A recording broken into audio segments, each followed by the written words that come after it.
ہے، زمان بھی اسی کا ہے، مکین بھی اسی کا ہے، مکان بھی اسی کا ہے، جہاں میں سب اسی کا ہے، جہاں بھی اسی کا ہے۔ اللہ تعالیٰ وہ ذات اقدس ہے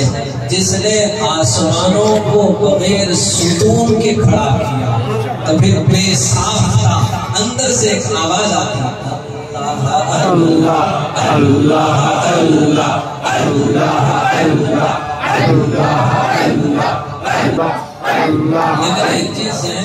کرنے اور کھڑا کرنے میں کسی سے مدد نہیں لی،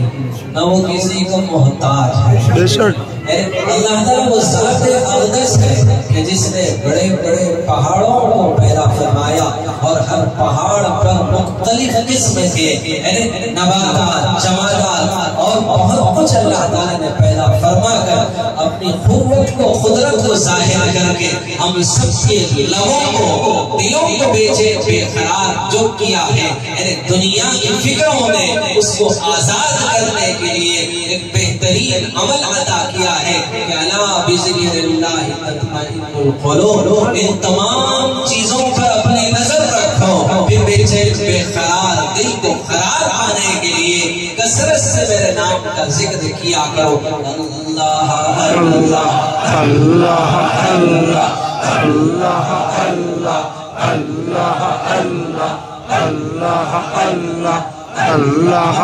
وحدہ لا شریک له، وہ ذات اقدس ہے جس نے بڑے بڑے سمندروں کو پیدا فرمایا اور ہر سمندر میں مختلف قسم کی بڑی بڑی مخلوقات کو پیدا فرمایا۔ اللہ تعالیٰ وہ ذات اقدس ہے کہ جس نے پانی کے اوپر زمین کو پھیلایا اور زمین کے اندر مختلف قسم کی مخلوقات پیدا فرمایا، زمین سے نئے نئے پھل اور سبزیاں اور غلے اگاتا ہے۔ اللہ تعالیٰ وہ ذات اقدس ہے جس نے آسمانوں پر وہ چمکتا ہوا سورج اور چاند اور ستارے اور سیاروں کا ایک نظام چلایا، اور چاند، سورج، سیارے روزانہ مشرق سے نکلتے ہیں اور مغرب میں اللہ کے حکم سے جا کر ڈوب جاتے ہیں۔ اللہ تعالیٰ وہ ذات اقدس ہے جس نے ہوا کو پیدا کیا اور اللہ تعالیٰ کے حکم سے ہر چیز تیز اور سست رفتار سے جو چلتی ہے اس کے پیچھے نظام ہے، اس کے پیچھے خدا کی قوت ہے، اس کے پیچھے خدا کا ایک نظام ہے اور خدا کا ارادہ ہے اور خدا کے لکھے ہوئے مقدرات ہیں جو ساری کائنات کو اپنے ارادے سے اور اپنے لکھے ہوئے مقدرات سے ایک نظام بنا کر چلاتا ہے۔ اللہ تعالیٰ وہ ذات اقدس ہے، ایمان کو مضبوط کرنے کے لیے، یقین کو پختہ کرنے کے لیے، اللہ سے اپنے رشتے کو مضبوط کرنے کے لیے اس کی حمد، اس کی پاکی، اس کی بڑائی، اس کی کبریائی، اس کی قوت، اس کی قدرت، اس کی طاقت، اس کا ارادہ، اس کی مرضیہ اور اس کی کیا کہتے ہیں بے پناہ قوت اور قدرت کو ظاہر کرتے ہوئے ہمیں اللہ سے رجوع کرنا، اس کی تعریف سکھاتی ہے۔ ان محفلوں کا حاصل اپنے رب سے اپنے رشتے کو مضبوط کرنا ہے، جو ناکام ہوتا رہے عمر بھر بھی بہرحال کوشش عاشق کا چھوڑے، رشتہ اللہ سے محبت کا قائم ہی رکھے، جو 100 بار ٹوٹے تو 100 بار جوڑے۔ جب بندہ اللہ کی نافرمانی کرتا ہے، اللہ کے حکموں کو توڑتا ہے تو اللہ سے رابطہ، اللہ سے رشتہ اور اللہ سے تعلق ٹوٹ جاتا ہے۔ جب اس کے احکامات اور اس کے حکم کی تعمیل نبی کی اطاعت اور اتباع کے ساتھ کرتا ہے تو پھر اس کی مدد اور نصرت پھر ان بندوں کے مقدر بن جاتی ہے۔ وَمَن يَتَّقِ اللَّهَ يَجْعَلْ لَهُ مَخْرَجًا، جو اللہ سے ڈر کر زندگی گزارتا ہے، اللہ کے حکموں کی تابعداری، نبی کی اطاعت اور اتباع کے ساتھ کرتا ہے تو خدا اس پر مہربان ہو جاتا ہے اور قدم قدم پر خدا اس کا کیا کہتے ہیں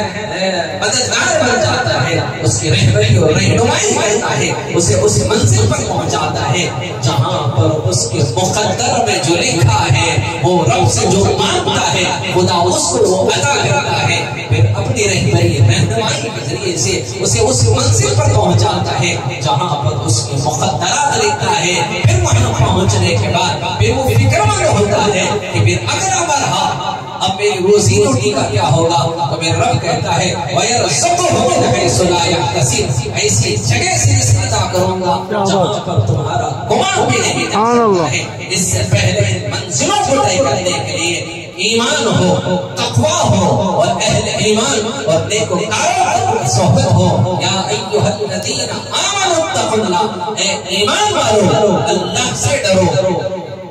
وَكُونُوا مَعَ الصَّادِقِينَ، نیکوکاروں کے ساتھ رہو، سچے لوگوں کے ساتھ رہو، اچھے لوگوں کے ساتھ رہو، متقی پرہیزگار لوگوں کے ساتھ رہو، جھوٹوں سے اپنے آپ کو بچاؤ، دھوکے بازوں سے اپنے آپ کو بچاؤ، سچوں کی صحبت میں رہو، اچھوں کی صحبت میں رہو، نیکوکاروں کی صحبت میں رہو، اللہ سے ڈرنے والوں کی صحبت میں رہو، صدیقین، صالحین، صلحاء، اہل اللہ کی قربت اور صحبت میں رہو۔ ایک زمانہ صحبت با اولیاء بہتر صد سالہ بعد بیریا، چند لمحے اللہ والوں کے ساتھ بیٹھ جانا 1000 سال بیریا عبادت سے افضل ہے۔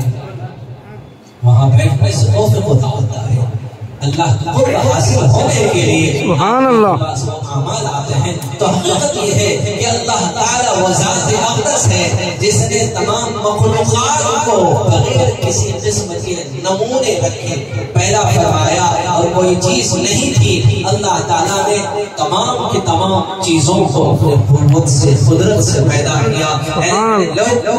لوگ سوال کرتے ہیں، میرا رب کہتا ہے میرے حبیب ان کم عقلوں اور نامعقلوں کو اور ان بیوقوفوں کو عقل دے دو اور سمجھ دے دو، اور ان کو سمجھانے کی کوشش کرو۔ جہاں پر تم کچھ نہ تھے، تم کیا تھے؟ سب سے پہلے تم ایک پانی کا قطرہ تھے،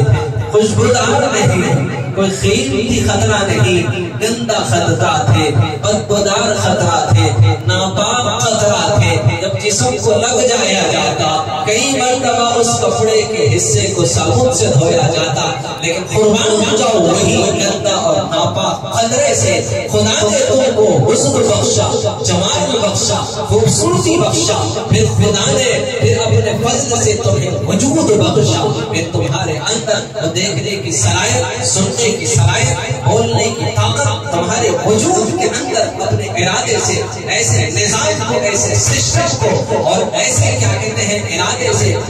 ایسے پروگرام کو آپ کے جسم میں سجا کے رکھتا ہے کہ دنیا کی میں بولنے والے ٹیکنالوجی وہاں تک پہنچ نہیں پاتی ہے جہاں پر خدا اپنے قوت کو ظاہر کرتا ہے۔ تو کہنے کا مطلب ہے میرا رب کہتا ہے ایک خطرہ تھے، تو گندا تھے، ناپاک خطرہ تھے، بدبودار تھے، بے حیثیت تھے، بے نام و نشان تھے۔ اس خطرے میں تمہارا وجود نہیں، اس خطرے میں تمہارا حسن نہیں، اس میں تمہارا جمال نہیں، بلکہ ایک بے حیثیت، بے حقیقت، ناپاک گندا خطرہ تھے۔ اور ایسے کتنے جراثیم تھے جو ماں کے رحم کے اطراف گھوم رہے تھے۔ ان ہزاروں جرثوموں میں ایک خطرہ تھا جس کے اندر تمہارا جمال چھپا تھا،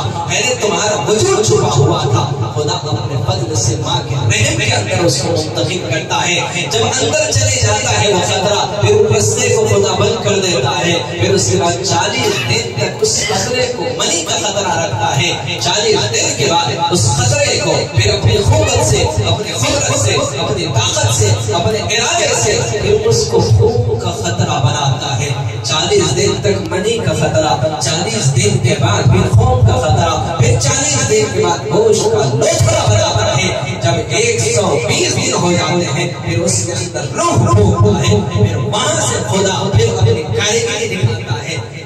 پیدا ہو کر دنیا میں آتے ہو، پھر بڑے ہو جاتے ہو، رحیم شہیم ہو جاتے ہو، قوت کی، قدرت کی، طاقت کے مالک۔ یہ بھی ملکیت تمہاری نہیں، وہ میرا فضل ہے۔ جو کچھ تمہیں ملا ہے میرے فضل سے۔ جو کچھ ملے گا میرے کرم سے ملے گا۔ کوئی اپنی ذات سے نہ اپنے اندر قوت اور قدرت اور طاقت پیدا کر سکتا ہے۔ جس کو آنکھ سے محروم کر دے، پوری دنیا کی ٹیکنالوجی مل کر بھی پھر اس کے اندھے پن کو پھر روشنائی میں بدل نہیں سکتی۔ جس کو سننے کی سماعت چھین لے، کوئی طاقت اس کے پھر دوبارہ سننے کی طاقت نہیں دے سکتی۔ جس کو بولنے کی طاقت چھین لے، کوئی طاقت مل کر بھی اس کے اس منہ میں جو زبان ہے اس کے اندر بولنے کی طاقت پیدا نہیں کر سکتی۔ یہ سارا نظام اور سسٹم میرے رب نے بنایا ہے۔ اب بڑے ہو جاتے ہو، دولت کے مالک بن جاتے ہو، بہترین محل بناتے ہو، حکمران ہے، حکومتیں ہاتھ میں آ جاتی ہے، حکمرانوں کے مالک بن جاتے ہو، پھر فرعون بن جاتے ہو، کبھی قارون بن جاتے ہو، طاقت مل جائے تو نمرود بن جاتے ہو، دولت مل جائے تو قارون بن جاتے ہو، پھر مال میں اضافہ ہو جائے تو خوبصورت محل بنا کر شداد بن جاتے ہو۔ یاد رکھو ان تمام کو عبرت کا نشان بنا کر دنیا کے لیے اللہ تعالیٰ نے دکھا دیا کہ آئے هو الاول والآخر والظاہر والباطن واللہ بے شک جو ذات اقدس ہے، اول بھی اللہ ہے، آخر بھی اللہ ہے، ظاہر بھی اللہ ہے، باطن بھی اللہ ہے، آگے بھی اللہ، پیچھے بھی اللہ، دائیں بھی اللہ، بائیں بھی اللہ، عرش بھی اللہ، فرش بھی اللہ، جدھر دیکھو جہاں دیکھو وہی جلوہ نما تو ہے۔ مجھے حیرت ہے کہ تیرا کس طرح انکار کرتے ہیں لوگ، جدھر دیکھو جہاں دیکھو وہی جلوہ نما تو ہے۔ اللہ اللہ